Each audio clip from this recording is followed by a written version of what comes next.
तुम्ही कोणत्याही क्षेत्रात असा, सामाजिक क्षेत्रात असा, नाही तर सांस्कृतिक क्षेत्रात असा, शैक्षणिक क्षेत्रात असा, नाही तर राजकारणात असा, नाही तर कशातच नसा,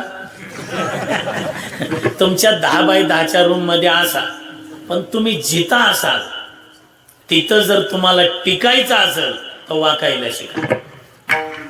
तुम्ही वाकले की टिकलेच.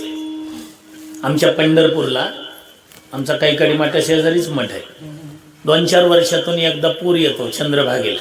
नीरा भीमाचं पाणी सोडलं, उजनी धरणाचे दरवाजे उघडले. मग आम्ही जातो तिथं, पाहतो त्या रेल्वे पुलावरून पाण्याला एवढा वेग असतो. ते नदी काठची मोठमोठाली झाडं, महापुरे झाडी जाते, ते मोठमोठाली झाडं वाहून येतात. पण त्याच नदीमध्ये बोटा एवढंच खोड आहे पा त्या झाडाचं, हा लवाळ, त्या झाडाचं नाव आहे लवाळ. ते वाहून जातं का नाही जात? त्याचं कारण आहे, पाणी किती वेगानं येऊ द्या ते एकच काम करतं,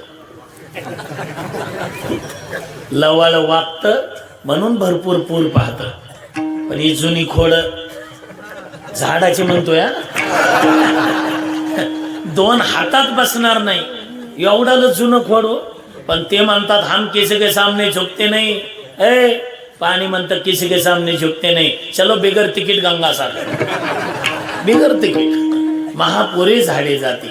तसं तुम्हाला या भवसागरात जर वाहून जायचं नसेल तर वाकायला शिका. मग कुठं वाकायचं? भूतमात्राच्या ठिकाणी वाका. परमपूजनीय चिन्मानंद स्वामी महाराजांच्या ठिकाणी वाका. तुम्ही तिथं का वाकले की त्यांचं जे सामर्थ्य ते सामर्थ्य आपल्याला आल्याशिवाय राहणार नाही. मग हेची शुरत्वाचे अंग हरियाणेला श्रीरंग.